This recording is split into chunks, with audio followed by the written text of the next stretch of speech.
Good evening, guys. How's everyone doing? I'll just wait a minute as we kind of get things rolling.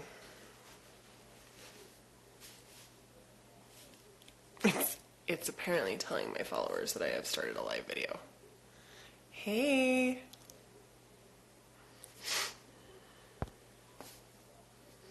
So I am super excited about what we're talking about tonight because birth's kind of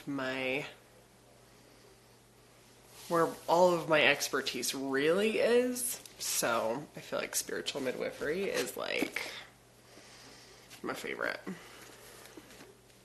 We'll see if we get anybody else joining. I hope everybody's having a good Sunday. We've been really low-key around here.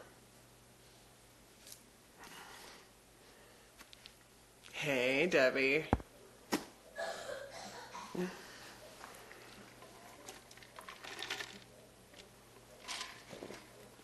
So, have either of you guys seen The Quiet Place? We just went and saw that yesterday. Speaking of childbirth, I don't want to give away anything for anybody who hasn't seen it, but has anybody else seen it? I have all the feelings about it. You went yesterday too? So did I! Like, just barely. Crazy. Crazy movie. Debbie, you might be the only one watching this live right now. I'm glad you liked it too.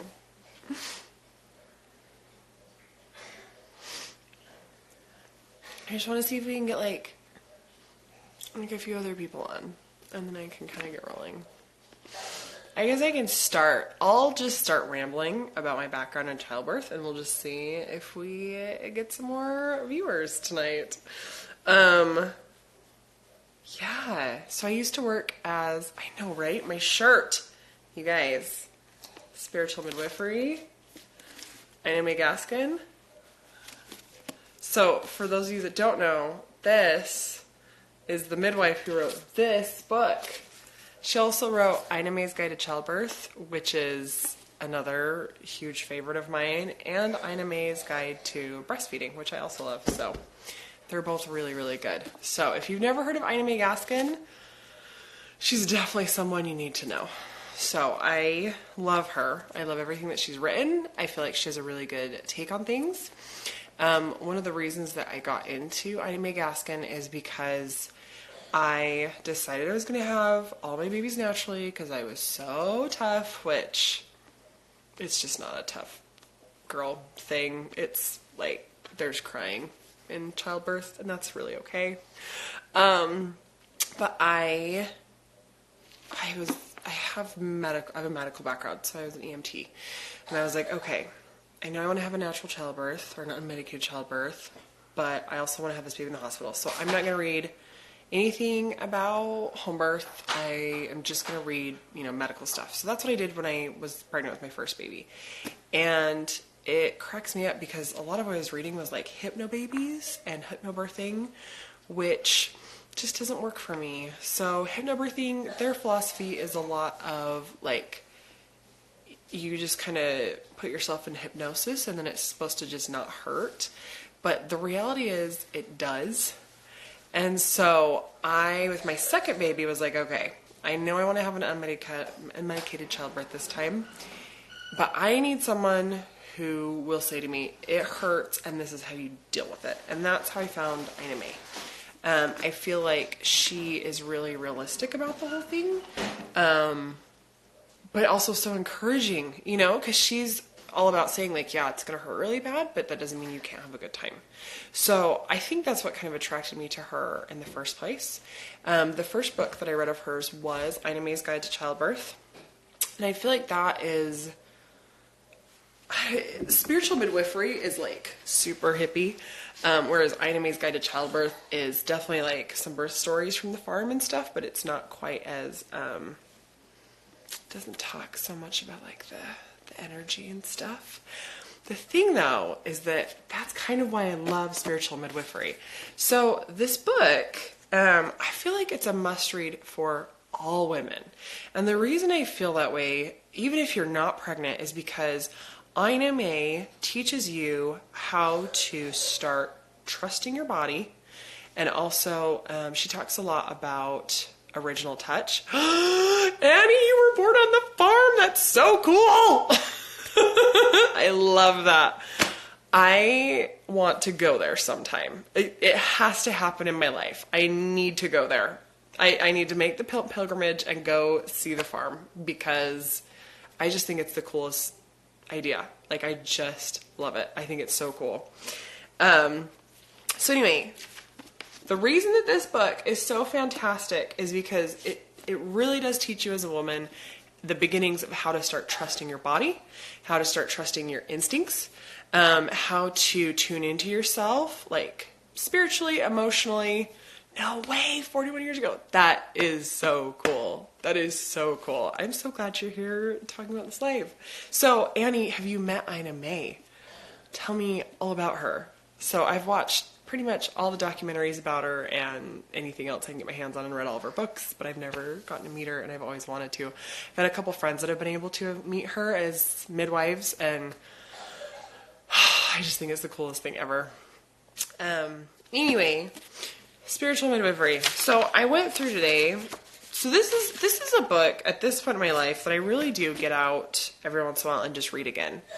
I feel like it really is that important of a read, and there's just some comfort that comes with reading it, especially while pregnant. I feel like when you're pregnant, when you are able to read success stories from other women who have had babies successfully and have had good positive experiences with it, it really is so helpful and so comforting. And so I've read this every time I've been pregnant, well, my last 2 pregnancies, and then I usually read it like at least once a year as well, because I just feel like it's just such a great reminder, you know. And as a doula, when I was working as a doula, when I was working as a birth assistant, it was such a great reminder. She talks about original touch, and that's kind of something that I wanted to talk a little bit about today, because I feel like that's something that, culturally speaking, we don't talk about enough. So she talks about meeting a monkey, which is really silly. But she is talking about how someone had brought their pet monkey to meet her and her husband. Her husband picked up this monkey, and the monkey wanted to blow a horn, and so he was trying to show it how to blow the horn. And this monkey just was so enamored with him because he'd, you know, been so kind and patient with her. And so she went to Ina May, and Ina May touched her and was just surprised because she was like, this is so interesting. Like, you have such a radiant energy. And then on top of it, like, just almost the humanity and the relationship was really interesting to her. And so she talks about original touch. So it's something that everybody has as a brand new baby. Those first people to touch this baby is so, so, so important. And so, anyway, I don't feel like I'm explaining it as well as I probably could. This is why you need to read the book. But that's something that's so important, is she just talks about how women in labor and women as they're having babies really need to be loved and respected and cared for, and that the people surrounding you during your labor are so important. The way that they touch you is so important. The way that they talk to you is so important. And the way that you're treated is so important for not only you, but also for your baby. And so I think that is the beginnings of, like, I need to trust my body. I need to love my body. And those concepts cross over into so many other areas of your life, not just in childbirth. So I feel like by reading this book and learning the beginnings of trusting my body as I was pregnant, as I was having babies, that has carried over into trusting my body when I'm not pregnant, when I'm not in labor. So that's why this is a book that I feel like all women should read. So, Debbie, this is a great question. What is the farm? So in the 70s, Her husband, Stephen Gaskin, was a speaker and started a caravan of hippies, and they all lived in school buses. And so they had this long, there's a picture, they had this long caravan of school buses, and they traveled around the United States of America together in their school buses that they kind of lived in. This is, I hope you can see this picture. Do you see? Can you see how long that line is of buses? I love it. I think it's so great. But they all were like-minded people. A lot of them were couples. And they started to travel around together. They finally decided to settle down in Tennessee. And so they settled down in Tennessee and kind of started a commune, if you will. But on the way, people were getting pregnant and having babies, and they didn't have anybody to deliver them. And they weren't about to go and stop at the hospitals just because many of them had had not great experiences in the hospitals. Also, where they were traveling so much, they were like, I don't know. I mean, insurance-wise, that didn't work. So it was like, I guess we're just going to have babies. And so it's kind of cool. They delivered, I think, 2 babies, and then they got to the 3rd town that they were in.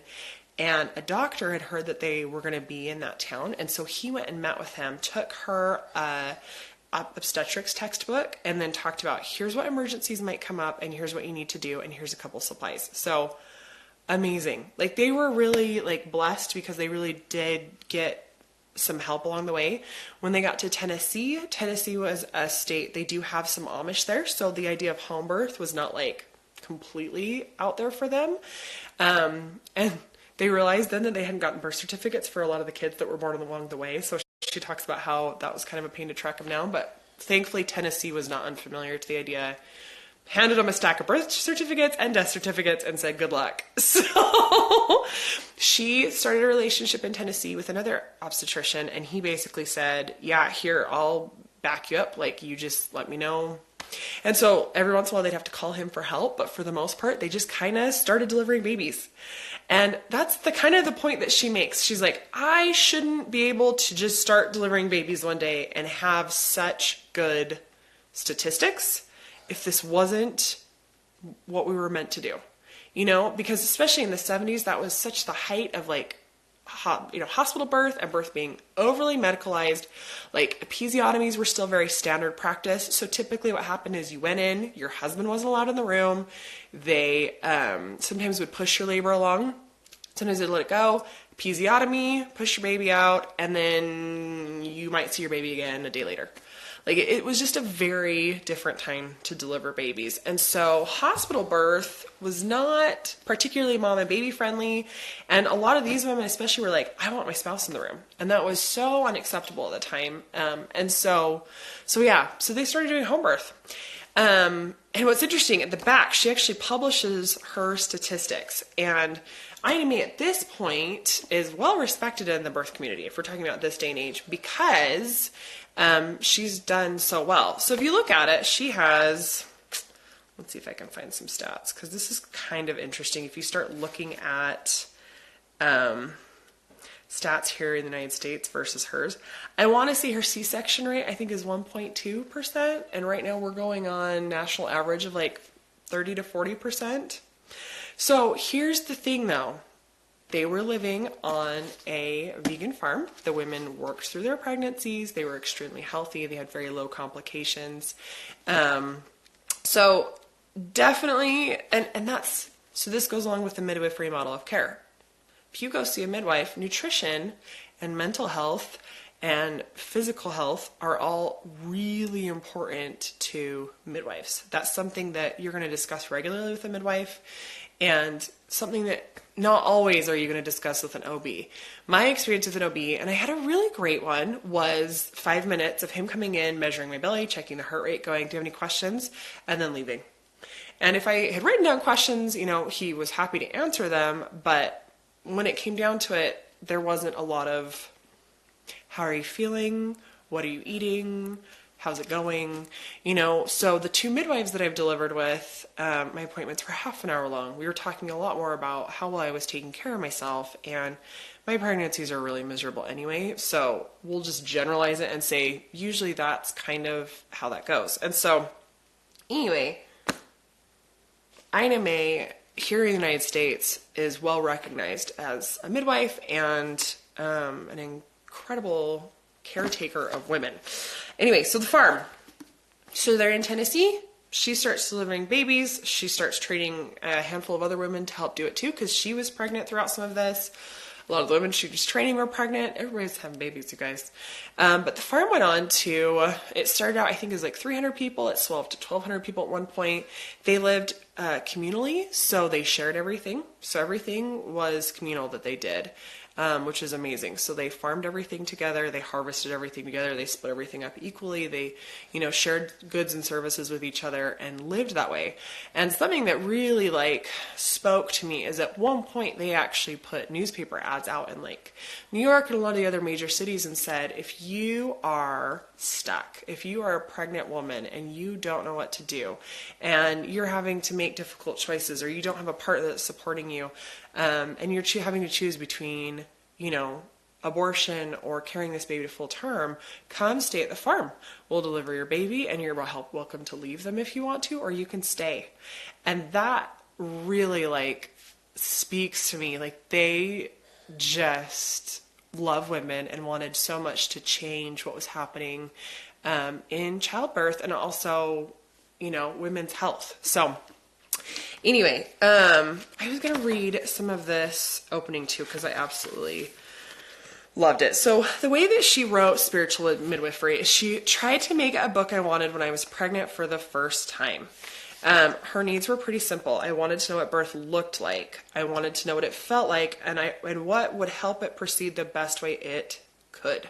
So that's why she wrote Spiritual Midwifery. She wanted this to be a book that anybody could read with their first pregnancy and have a better understanding of what was about to happen. Because, so Annie, who was born at the farm, says her parents ran away to the farm so that they could have a home birth because her grandparents were very against it. So, and that's, as you watch some of the documentaries about the farm and about Ina May, that's kind of a common thing, especially where parents were so much more involved in, what their kids were doing in terms of childbirth and stuff at the time. Because, I don't know that my parents really loved me having a home birth either, but I was like, well, that's too bad. It's a little different back then. The farm does still exist, and there are still practicing midwives, and you can go have your baby there, which I just think is so cool. Some of these same midwives are still practicing. It's amazing. So if you get a chance, go Google the farm and Ina May Gaskin, because you can kind of read up on what's there. But yeah, it totally still exists. I just think it's so cool. Something else that she talks about that she does, and it's right in the introduction. And this is, once again, especially for me as the vagina blog, this is so pertinent. And this is another reason why this book is pertinent to all women and not just pregnant women. She says in this edition, she's changed some of the words that apply to women's private parts. She says, I spent a lot of time thinking about the power and influence of these words and the attitudes that we have towards them. Generally speaking, the more comfortable a woman is living in her body, the more easily she gives birth. It's so true, you guys. Unfortunately, women are quite likely to absorb negative cultural attitudes about their private parts during early childhood. Vaginas are supposedly dirty, a false notion, by the way, and somehow lesser than the male organ. Many women grow up with the notion that their dirty organ is better left nameless or unmentioned, right? I think this is a bad idea. I love that she talks about this. There's a long list of terms for the female member. Some prefer vagina as the most appropriate word, while others reject it with or clinical detachment or their dislike of its Latin meaning, which is sheath. So if you caught my Instagram post, I think 1 or 2 back, where it says vagina, vagina, vagina, I talk about that. And we had a little bit of a discussion on the post too. So the word vagina means sheath for a sword. Really, it doesn't mean portal or gateway of life or canal to living or no, sheath for sword. So a lot of people, not a huge fan of the word vagina once they find that out, especially. And then same thing, it sounds too clinical or it sounds too anatomically correct or, let's see, disliking both vagina and the entire long list of colloquial terms because of the pornographic or derogatory connotations that they carry for some. So her original degree was actually in English. So she talks about how, words are so meaningful, especially to her. And so in this edition of the book, which I think I have the fourth edition, she actually interchanges all of the different words for vagina throughout, yoni, and a couple other ones. So let's see. With the hope of helping women proudly reclaim all the words that refer to their reproductive organs, I will use various terms that did not appear in previous editions of the book. This is because I like dealing with language so that it works for us rather than against us. So, I love that. Like I said, this book is necessary for all women. It teaches and talks about some really important things that apply to any and all women. Something else too that's kind of cool words-wise, because back to words having power. She does not call contractions, she calls them rushes. So as in like a rush of energy or a rush of, and I know for some people that is so important. It works so well for them. I know a lot of people in hypnobabies, they don't call it labor, they call it birthing time. They don't call it, they don't call them contractions either. I don't think they call them rushes. I'm trying to remember. They have another word for it. But for some women, words have this power. And so not calling it a contraction, calling it a rush is so essential to them, having kind of a more positive and better attitude about what's happening at the time. So I love that she kind of covers some of this stuff. So the first half of this book is amazing. It is birth stories. And what's even better is it's birth stories with pictures. So I'm trying to find a good one.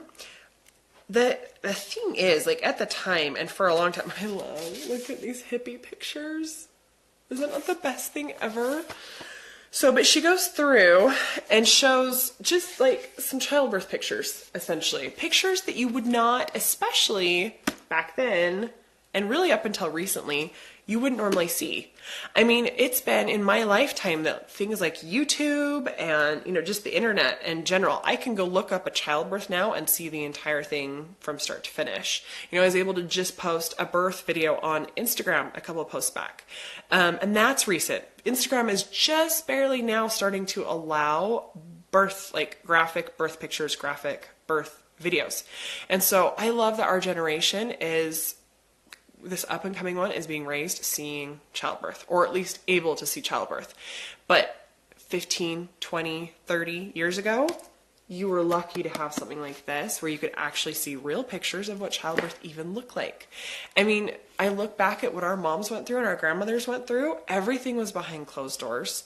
Breastfeeding was under a blanket. I mean, we really separated this completely normal life process and started calling it way too private. Like we took it, because it used to be that when you were in labor, all of your sisters, aunts, mother, grandmother, girlfriends showed up and helped take care of you. They helped you have your baby, and then they helped take care of you afterwards, and they were all very much a part of it. And so growing up, especially as a woman, you saw childbirth, you saw breastfeeding. It was a normal part of life. It wasn't scary, and it wasn't shrouded. And since birth moved into the hospital in the early 1900s, all of a sudden there was this privateness. And what's worse, we also completely removed the partners. Because it used to be that, even if your husband wasn't necessarily right there with you when you were delivering, he was typically still in the same house with you, he was there, but the hospital suddenly, it's behind closed doors and they're not there. I mean, I just think about that and it just breaks my heart, because I can't even imagine delivering without my husband. I really can't.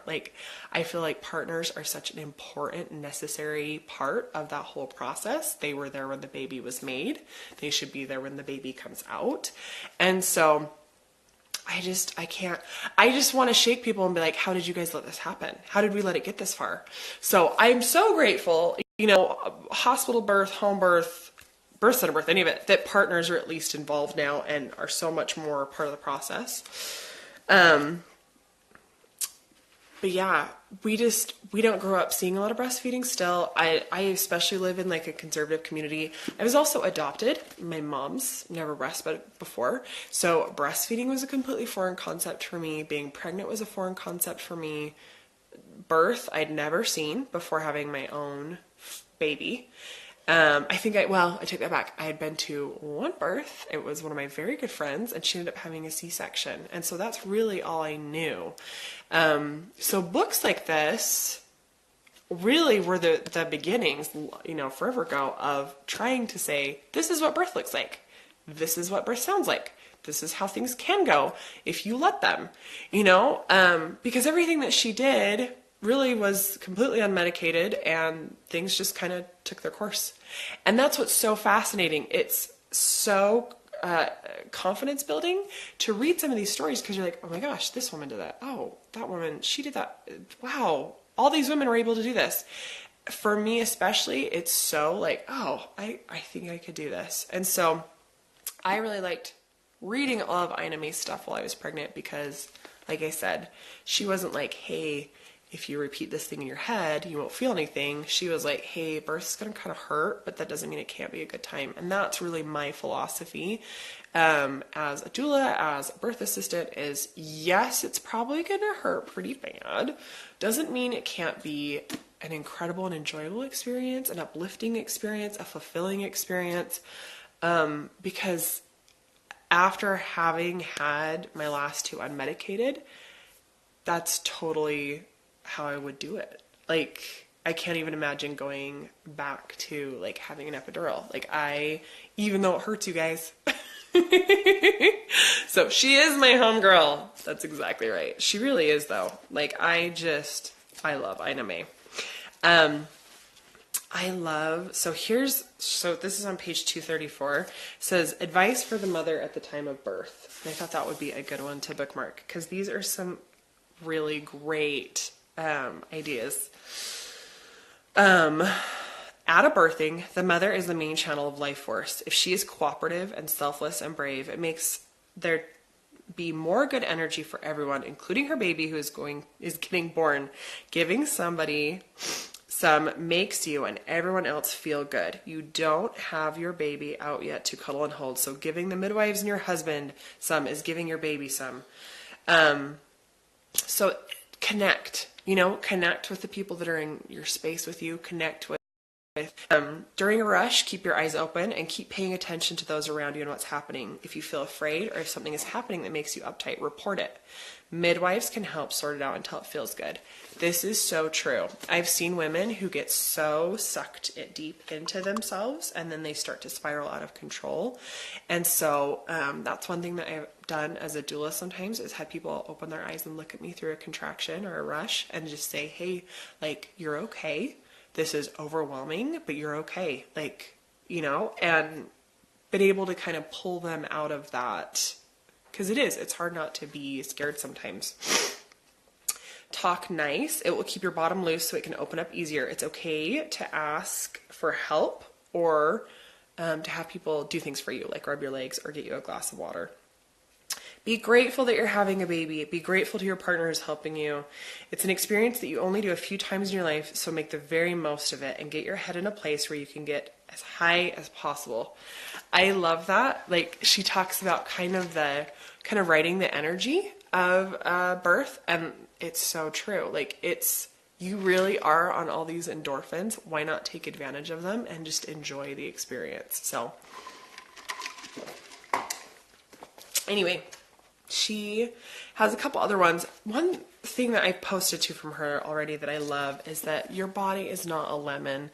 I feel like, culturally speaking, we're really taught to fear childbirth, and that our bodies as women need to be regulated. Like, we need to be on birth control so our periods are regulated, and we need to do all this and this and this so everything's regulated, and we need to wear deodorant, and we need to deodorize our lady parts. We need to, everything's broken. We got to fix it all. We got to fix any and all smells, bleeding, discharge. Like, let's just fix it, and don't worry, there's a pad or a spray for that. And I think, when we're pregnant, we go through that same frustration of like everything is broken. And she just talks about your body is not a lemon. We were made for this. And that resonates with me so much because I really believe it. I believe as women that we were absolutely divinely designed for this exact purpose. We're the gateway to life. And that is such a cool, sacred responsibility. But we don't talk about it that way. And it just breaks my heart because it's the coolest thing that we do. So Debbie says, I loved my pregnant body. I miss that feeling. I don't miss being pregnant, but I miss that feeling because I know what you're talking about. This, like, I'm carrying life, like real life. I made this baby. Like, I can do this. And I think for me too, before I had my first baby, I struggled on and off with like eating disorders, and got pregnant with her and immediately was like, oh my gosh, I just have to survive this. I'm very ill while I'm pregnant. And so really had to start loving my body and trusting my body. And then I had her and it was like, oh my gosh, like this is so crazy. I made this baby. And then same thing, like breastfeeding was really difficult for me initially. And then I'm really lucky because things really smoothed out well for me. But breastfeeding even was like, oh my gosh, like I can't believe this. Like I made this person and now I'm making food for this person. And like my body did that. I need to love my body. I need to respect and trust my body and I need to take better care of her. And that was kind of the end of struggling with eating disorders for me because look at all these things that my body just did for me, And so it really was such an important life experience for me to have. Having children, like it has changed me 110% as a person, and as a woman. But I think this book is the beginnings of grasping onto some of those things and loving and respecting our female bodies and being grateful for them. So it is the Birds and the Beasts podcast. It is absolutely surreal. It is so surreal. Like I still remember, so with my third baby, I delivered here at home, which was amazing. It's kind of crazy that I even got to. I actually did shared care. So I saw a nurse midwife that was a home birth midwife, and I saw a nurse midwife that was a hospital birth midwife. And I kind of had to balance both of those through my whole pregnancy because we just weren't sure if I was going to be healthy enough to deliver at home. And I'm not home birth or die. Like I love home birth. I love it, you guys. It's the best. But if you are not healthy enough for it, that's okay. You know what I mean? And I've had two really great hospital births and I've had an incredible home birth. And so I think you have to figure out what's best for you. And that may be totally different every pregnancy because it was for me. So I had my third at home and I remember reaching up and feeling his head as he was just starting to come down the canal. And I was like, oh my gosh, there's a baby in there. Like it just got so real so quickly. And immediately I was like, he needs to come out right now. And so I still just remember his little head filling up my hand as I pushed him out. And like, I remember Cindy kind of had to help his shoulders and stuff. And I pulled him up to my chest and it was just like, oh my gosh, like I did that. And I made this baby and I delivered this baby and I survived this horrific pregnancy. And like, nothing makes you love and respect your body more than this experience, and seeing what you can survive and what you can go through.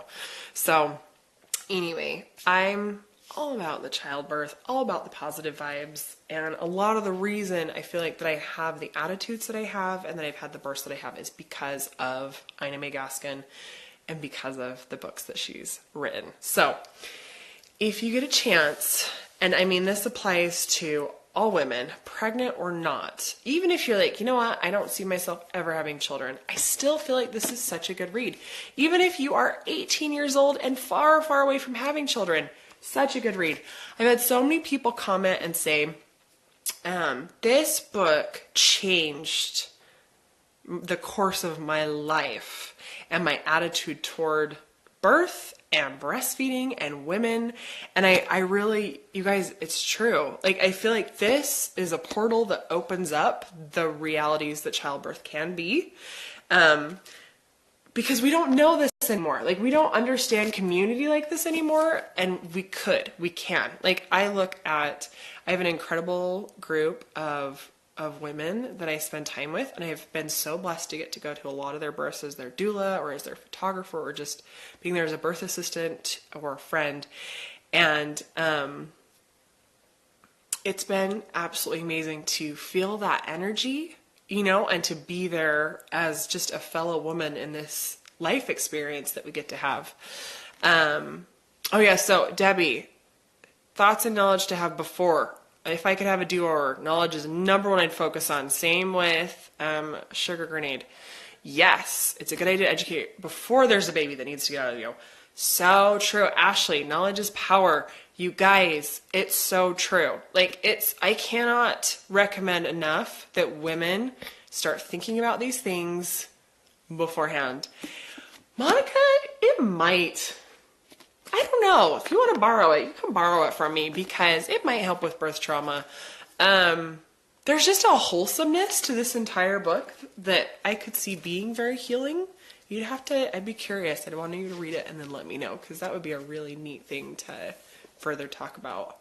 But something else too, because one of the other things I loved about the farm and about what they did is, you know, you delivered and then midwives were coming to visit you regularly. Women were coming to visit you regularly. Everything was communal. So it was like feeding you, taking care of your children, taking care of, you know, but even down to like breastfeeding. And this is something else that we've lost. Like at the farm, if you had a new baby and your milk supply was coming in and you had an oversupply, another mom would come who was also nursing and say, oh, hey, here, you take my very experienced nursing baby and you can practice nursing this baby, and then I can nurse yours if you want to. This is something that I feel like culturally now we're like, wait, what? But at the time and in this type of context, amazing. I mean, those of you who've had babies, you remember your first babies and not having a clue how to nurse them. Can you imagine if someone had handed you, like, here's a pro nurser, nurse this baby, I'll work with your baby, everyone's getting fed. Like, we need to resurrect and bring back, just like they did, so many of these, you know, things in our society and our culture, because we don't have the support systems. I read a really great article called Manifest Destiny, and it talks about how here in the United States, especially, we have so many different cultures who have all mushed all together, because if you go to a country like Finland, they have been raising kids and having kids and doing things kind of the same way since Finland has been Finland. And so there's not a lot of mom wars going on in Finland, because it's like, well, this is how we raise the children. That's how we've done it. Here in the United States, we have so many different backgrounds and we've all been raised so totally different that sometimes women pick competition over support. And I remember when I had my first baby, I was around a lot of women who were more like that. And it was really frustrating because I really didn't know where to turn for help and for support. You know, some things I talked to my mom about, but she was like, I don't know. I've also never been pregnant before. I've never breastfed before. And I also don't remember. I just don't remember young babies. And so it was hard because I felt like if I talked to him, I was going to receive some judgment, and I was really insecure as a mom. I didn't know what I was doing. And I think for me, that was the beginnings of me realizing, like, okay, I'm just going to support my friends as they're figuring out motherhood, and hopefully they will do the same for me, and eventually I will find my people. And you guys, I have. I mean, I feel like you attract what you put out. And so I think if we support each other as women and be that loving, supportive community over competition type of person, that's who will attract into our lives. Because I know that's how it's been for me, and that's one of the underlying kind of thoughts that goes along with this book is community and supporting other women. You are my people too, you guys. So Debbie asked, best documentary for us to watch. She's featured a lot on The Business of Being Born. Love her on there. She also, I think there's a documentary just called Ina May Gaskin. or Ina May and the Farm or something along those lines, and that one's fantastic. I believe she's done a couple TED Talks as well. If you get on YouTube and look up Ina May, you can watch all sorts of cool stuff by her. Like, she's kind of a big deal. I just really want to be friends with her in real life.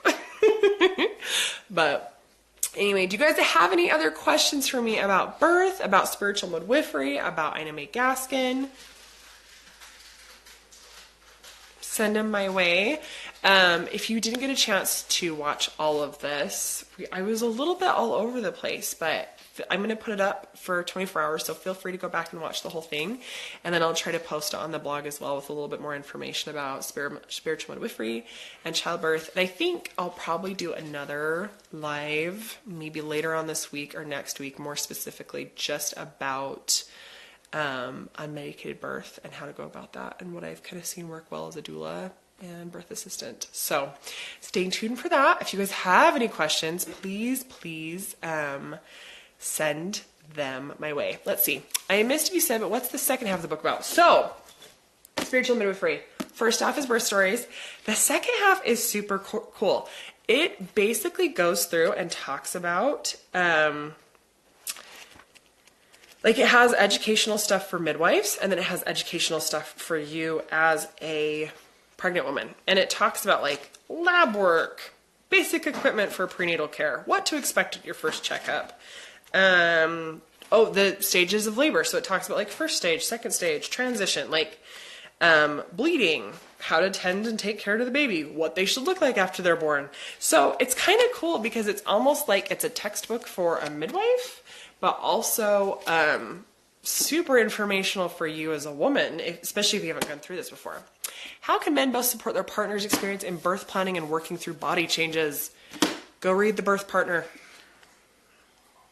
That is the absolute, it's my favorite book specifically for partners and doulas of laboring women. So that is one of my, and the thing that I love about The Birth Partner, it's extremely neutral. And so whether you're planning a hospital birth, home birth, birth center birth, it's just straight, it's across the board. It's like, this is just the best way to go. It's awesome. So go read The Birth Partner. If you have a partner that is expecting, I cannot recommend that book enough. And really, this could be a great read for dads, especially the second half. I remember I went to a childbirth one time. It was in the hospital, and the dad was the husband, I guess, totally freaking out whole time about everything. He was so unprepared. He did not know that, like, for example, his wife had hired a female OB. Well, her OB just decided not to come in. And so they had a male OB managing her labor. And he was really bothered that there was a male that was going to be checking his wife regularly and didn't know just a lot of the basic stuff because he just had never bothered to look into it. And so I think for dads, this type of information is great, especially the second half. I mean, dads could totally benefit from reading all the birth stories and stuff too, but I don't know. Once again, education and knowledge is power. When you go into delivery, you just want to know what's going on. It's a really overwhelming experience anyway. You don't want to also be like, oh my gosh, I should have asked this question. What's going on with this? Why are you doing this? Like, it's nice to have a little bit, to be able to make educated, like, to ask educated questions. I was surprised too. I remember I went in kind of at the tail end of me working as a doula. I went to a birth and she's like, it's so weird. They were not telling us anything about anything until you got here. And all of a sudden they're explaining everything. She's like, I don't know why they changed just because you're here. And I just feel like it's sad that as a doula, that's like, I shouldn't be having to protect people. But at the same time, like, know your crap. And then you can ask really good questions. So it really helps. So education is power. You guys, this is a good one. This is a good one to read. So anyway, I'm excited. I'll do, like I said, I'll do another birth live later on, maybe this week or early next. We'll see. And thank you guys so much for watching. I really, really appreciate it. We'll see you later.